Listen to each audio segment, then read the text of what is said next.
Hey guys, so Lord here, back again with another action figure review. Today we'll be taking a look at the DC Multiverse Bronze Tiger from the New 52, if I'm not mistaken, and or Suicide Squad, whichever you prefer. That said, this of course is also brought to us by the fine folks over at McFarlane Toys and Big and Bad Toy Store, because I never saw this guy around here, so I'm glad I picked him up when I did. Because I think Bronze Tiger's a cool character. You know, he kind of falls in line with Animal Man, Bwana Beast, and Vixen is one of those animal-based heroes. I don't think he actually has, like, tiger powers, but this one does have claws, so maybe he does. But at any rate, we're going to be taking a closer look at him in just a moment. So before we do all that, why don't we cut right to the chase and get into the meat and taters of this review and take a look-see at all he has to offer in terms of accessories, starting off with the collectible trading card, bio on the back. I mostly know this version of Bronze Tiger from the animated Suicide Squad movie. I think they called it To Hell and Back, where he gets the Get Out of Hell free card from Floyd Lawton, aka Deadshot, who swiped it off Amanda Waller. That one had dreadlocks too. I kind of would have preferred that version, but you know, can't have everything. That said, as far as actual accessories for the figure go, he has trigger hands. Should have just been normal fists, but whatever. It's not for nothing. Doesn't Bronze Tiger have like nunchucks or a baton or something? Would have been nice to see that here, but maybe this version doesn't use that. I'll tell you what this version does use, other than the hockey puck display stand we're used to seeing with other McFarlane Toys releases. He uses the Grifter body, which is a blast from the freaking past, because we haven't seen this body since Grifter. He does have, I think, a new torso. A new belt. He's got like a tiger head on his belt. That's kind of cool. And possibly some other new parts. Obviously the hands are new with the claws and the head, which not for nothing. Does he not kind of look like the singer from Seven Dust? Especially if he had the dreadlocks. I mean, come on. And I'm not saying that because he's a black dude. I'm saying that like genuinely kind of reminds me of that guy. But at any rate, the jacket this time is a little softer than Grifter's, so that's cool. We'll get out of the way, even though his torso articulation is pretty limited. But yeah, it's the Grifter body, which is crazy because we haven't seen this since Grifter.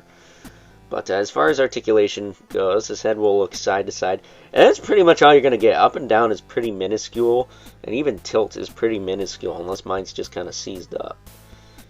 That said, the shoulders pop out, back down, they'll rotate all around.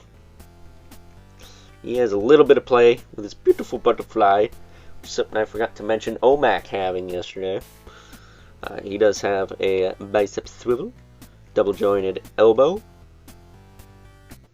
I like to crunch that top one to get his arms a little closer to his side. And then he does have ball hinge wrist that will hinge, rotate, and swivel. And the hands are not as difficult to move as Grifter, thankfully. That was one issue a lot of people have with that figure, including myself. I had to heat mine. He can lean this far forward, he can lean that far back, but you're mostly getting that out of the waist, which can also turn and pivot a little bit.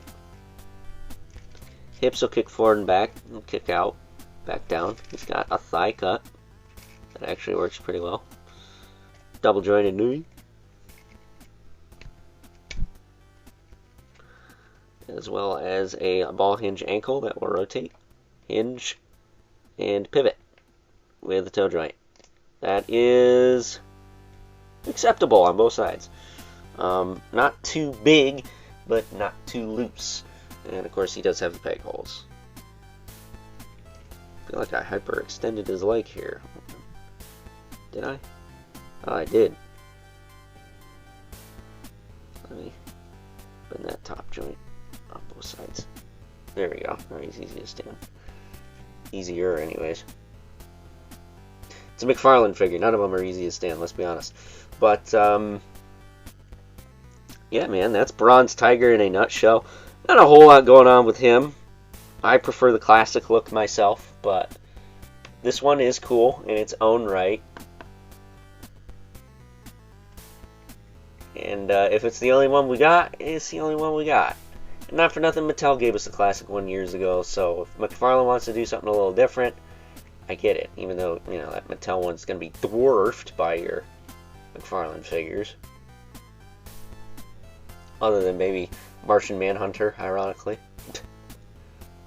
But, there we go. So, as long as he is centered here, and it looks like he pretty much is, it is now time that we move on and take a look at some size comparisons. First up, here is good old Bronze Tiger alongside the Grifter, who sure as heck even has the same torso. So, Bronze Tiger only has new head, new diaper, and new hands.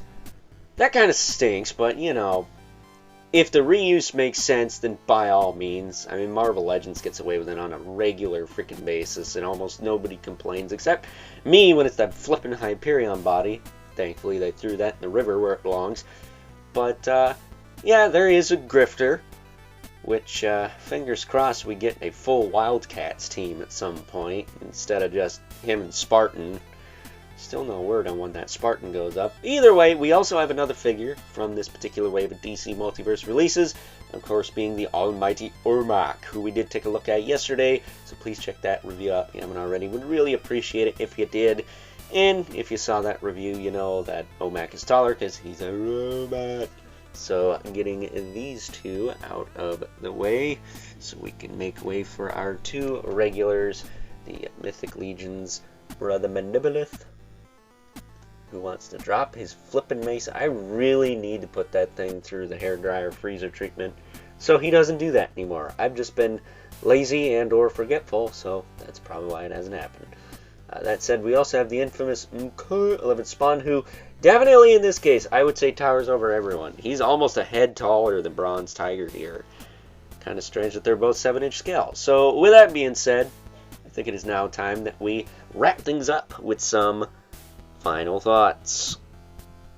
Overall, and while it may not be my mind's eye view of good old Bronze Tiger, like many a release from the McFarlane Toys DC Multiverse line, it's a version of Bronze Tiger I don't think we've gotten before, and a version of Bronze Tiger nonetheless. I think this character's pretty cool, even though I do prefer the more classic-looking version, but it gives me hope that maybe a character like Buona Beast or Vixen will make it into this line, because I feel like Bronze Tiger fits well with those characters.